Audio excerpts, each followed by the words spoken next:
بسم اللہ الرحمن الرحیم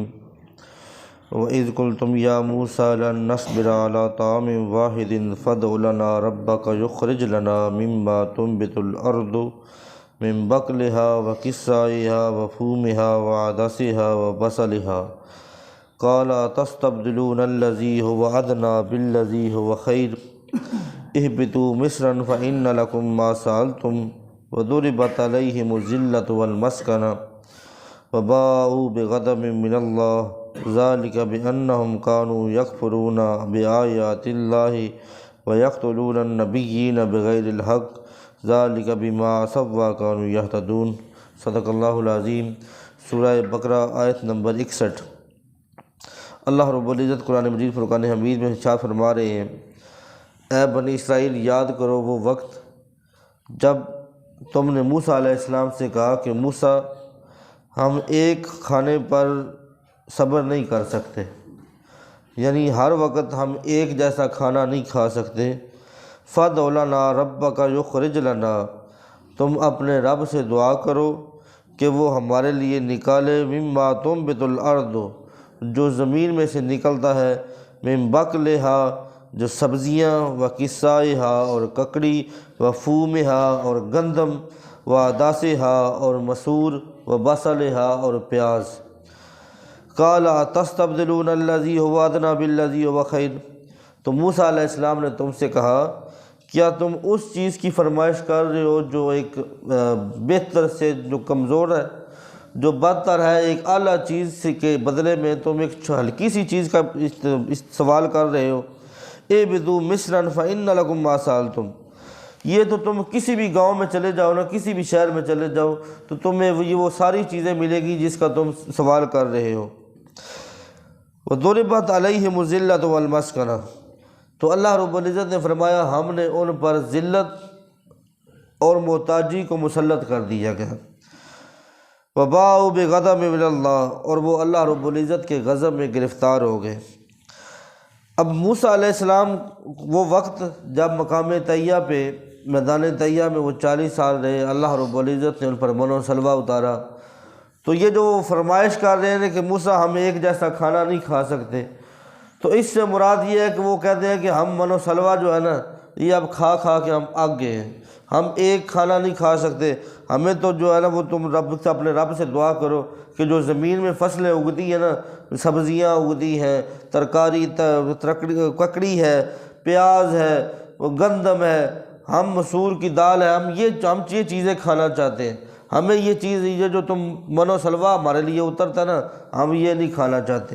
تو موسیٰ علیہ السلام نے ان سے کہا کہ یار کیسے تم لوگ ہو کہ اللہ رب العزت کی اتنی بڑی نعمتیں، وہ تمہیں پکا پکایا کھانا دے رہا ہے، بہترین قسم کا جنت سے کھانا آتا ہے، اور پھر اس کی مزے کی بات یہ کہ اس کا تم سے کوئی حساب و کتاب نہیں، یعنی کھانا آسمان سے آتا ہے، جنت سے آتا ہے، تو اس کا تمہارے ذمہ کوئی حساب نہیں ہے کہ تم سے نہ اس کا حساب نہیں لیا جائے گا، تم جتنا کھاؤ جتنا چھوڑ دو بغیر حساب کے تمہیں دیا جاتا ہے۔ اگر تم زمین سے اگاؤ گے اس کا تمہیں حساب بھی دینا پڑے گا، اس کا تمہیں عشر بھی دینا پڑے گا، کل قیامت کے دن ہر چیک دانے دانے کا تمہیں حساب دینا پڑے گا۔ پھر تم ایک ایسی چیز کی فرمائش کر رہے ہو کہ جس کے لیے تم سب کچھ حساب دو گے، اور ایک ایسی بہترین چیز جس کا حساب بھی نہیں ہے، تم کھاتے بھی بڑا ہو، جتنا مرضی کھاؤ، تم پہ کوئی حساب بھی نہیں ہوگا۔ تو انہوں نے کہا، تو موسیٰ علیہ السلام کہا تستبدلون الذی هو ادنی بالذی هو خیر، کہ تم ایک بہترین چیز، اعلیٰ چیز سے کے بدلے میں ایک ہلکی سی چیز لے رہے ہو۔ تو انہوں نے تو موسیٰ علیہ السلام نے کہا اہبطوا مصرا فإن لکم ما سألتم، اگر یہ بات ہے تو کسی گاؤں میں داخل ہو جاؤ، یہ میدان چھوڑ کر کسی بھی گاؤں میں چلے جاؤ، کسی شہر میں چلے جاؤ، یہ ہر چیز تمہیں میسر ہوگی، تمہیں سبزیاں بھی ملے گی، تمہیں پھل بھی ملے گی، تمہیں گندم بھی ملے گی، تمہیں پیاز بھی ملے گی، تمہیں مسور بھی ملے گی، تو چلے جاؤ کسی شہر میں۔ تو رب کریم نے فرمایا وَضُرِبَتْ عَلَيْهِمُ الذِّلَّةُ وَالْمَسْكَنَةُ، یعنی انہوں نے جو یہ کفران نعمت کی نا، اللہ رب العزت کی نعمتوں کا شکر ادا کرنے کی بجائے انہوں نے کفر کر دیا، انہوں نے کفران نعمت کر دی،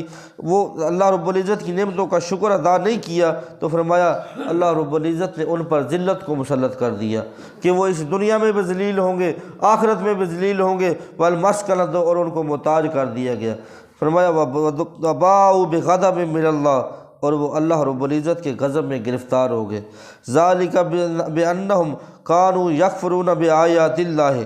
اور یہ سب کچھ اس وجہ سے تھا کہ انہوں نے اللہ رب العزت کی آیتوں کو جھٹلایا، وہ اللہ رب العزت کی آیتوں کا کفر کرتے تھے۔ علماء مفسرین لکھتے ہیں اس سے مراد یہ ہے کہ وہ تورات، انجیل، زبور اور قرآن کی آیتوں کا انکار کرتے تھے، اس وجہ سے ان کو اللہ، اور وہ یہ آیتیں وہ ہیں جن کا انہوں نے انکار کیا کہ جن آیتوں میں آقا دو جہاں صلی اللہ علیہ وسلم کی نعت تھی نا، وہ خاص طور پر جو اہل یہود، اہل کتاب اور یہ جتنے بھی جو پچھلے تھے، وہ حضور تاجدار کائنات صلی اللہ علیہ وسلم کی وہ آیتیں جن میں میرے نبی صلی اللہ علیہ وسلم کی نعت لکھی ہوتی تھی، اس آیتوں کو چھپا لیتے تھے، ان آیتوں کا انکار کر دیتے تھے۔ تو رب کریم نے فرمایا کہ وہ ان آیتوں کے انکار کی وجہ سے نا ان پر یہ عذاب مسلط کر دیا گیا۔ وَيَقْتُلُونَ النَّبِيِّينَ بِغَيْرِ الْحَقِّ، اور وہ نبیوں کو بغیر حق قتل کرتے تھے۔ اور یہود کے بارے میں لکھا ہے کہ انہوں نے ایک دن میں 70 نبیوں کو قتل کیا تھا، اور نبی کا قتل کسی صورت میں بھی حق پر نہیں ہو سکتا، یہ بغیر حق کے قتل، کیونکہ نبیوں کی ذات وہ ہے کہ جس کے بارے میں اللہ رب العزت اپنے نبیوں کو فرمایا کہ یہ میرے بغیر وحی کے یہ بولتے بھی نہیں، وَمَا يَنطِقُ عَنِ الْهَوَىٰ إِنْ هُوَ إِلَّا وَحْيٌ يُوحَىٰ، یہ تو بغیر اللہ رب العزت کی وحی کے ایک لفظ بھی نہیں بولتے۔ یہ نبیوں کی شان ہے کہ وہ معصوم ہے، اللہ رب العزت نے جو ان کو حکم دینا ہے وہ صرف وہی کریں گے، بغیر رب کے حکم کے وہ ایک کام بھی نہیں کرتے، کیونکہ اور نبی کا قتل کسی صورت میں بھی جائز نہیں ہے، کیونکہ اگر جائز ہوتا تو وہ کوئی ایسا کام کرے جس کی وجہ سے قتل جائز ہو۔ جب نبی اللہ رب العزت کے حکم پہ چلتے ہیں تو پھر یہ کیسے ہو سکتا ہے کہ ان کا قتل جائز ہو؟ فرمایا ہر حال میں نبی کا قتل ناحق ہوگا۔ تو فرمایا یہ نبیوں کو بغیر حق قتل کرتے تھے، یعنی اللہ کے نبیوں کو قتل کر دیتے تھے۔ ذالک بما عصوا وکانوا یہتدون، اور یہ اس وجہ سے تھا کہ انہوں نے نافرمانی کی اور وہ حد سے بڑھ جاتے تھے، یعنی جو انہوں کو عذاب نازل کیا جاتا، ان پہ محتاجی جو مسلط کی گئی ہے، یہ صرف اس وجہ سے ہے کہ انہوں نے میری نافرمانی کی، میرے حکم کو مانا نہیں اور وہ حد سے بڑھ گئے، اس وجہ سے یہ سارے عذاب ان پر مسلط کیے گئے۔ ان کو میں نے نعمتیں عطا کی، بے شمار نعمتیں عطا کی گئی، موسیٰ علیہ السلام کو بے شمار معجزات عطا کیے گئے، وہ موسیٰ کے معجزوں کا بھی انکار کرتے تھے، میری نعمتوں کا بھی انکار کرتے تھے، میری نعمتوں پہ شکر بھی ادا نہیں کرتے تھے، اس وجہ سے میں نے ان پہ یہ عذاب مسلط کر دیا، اور وہ نافرمانی کرنے والے ہیں، حد سے بڑھنے والے ہیں، جو بھی حد سے بڑھے گا۔ اور یہ قرآن کا یہ حکم بما عصوا وکانوا یہتدون، یہ صرف ان کے لیے نہیں ہے، یہ قیامت تک کے لیے حکم ہے کہ ہر وہ بندہ جو حد سے بڑھے گا، اللہ رب العزت، کیونکہ اسلام میں اور ہمارے مذہب میں حد سے بڑھنا ہمارے لیے جائز نہیں ہے، اعتدال پسندی کسی بھی معاملے میں درمیانہ روی اختیار کرنی چاہیے، ہر معاملے میں عدل تک، کیونکہ ہمارے لیے حدود قائم ہے، ہر مسئلے میں حدود ہے، ہر فقہ میں، ہر شریعت میں، اور ہر کام میں ہمارے لیے حد ہے، ہم وہ حد کراس نہیں کر سکتے، اس حد میں رہ کر جتنے کام کرنے ہیں وہی شریعت کے مطابق ہے، اگر حد کراس کریں گے تو ہم دائرہ اسلام سے خارج ہو جائیں گے۔ تو رب کریم نے فرمایا وہ جو لوگ جو حد سے کراس کرتے ہیں، جو حد سے تجاوز کر جاتے ہیں، پھر میں ان پر عذاب مسلط کر دیتا ہوں، ان پر محتاجی مسلط کر دیتا ہوں، اور ان کو اس دنیا میں بھی محتاجی ہوگی اور وہ آخرت میں بھی ان پر عذاب نازل کر دوں گا۔ تو اللہ رب العزت کی بارگاہ میں دعا ہے کہ باری تعالیٰ ہمیں قرآن مجید فرقان حمید کو سمجھنے اور اس پر عمل کرنے کی توفیق عطا فرمائے۔ وما علینا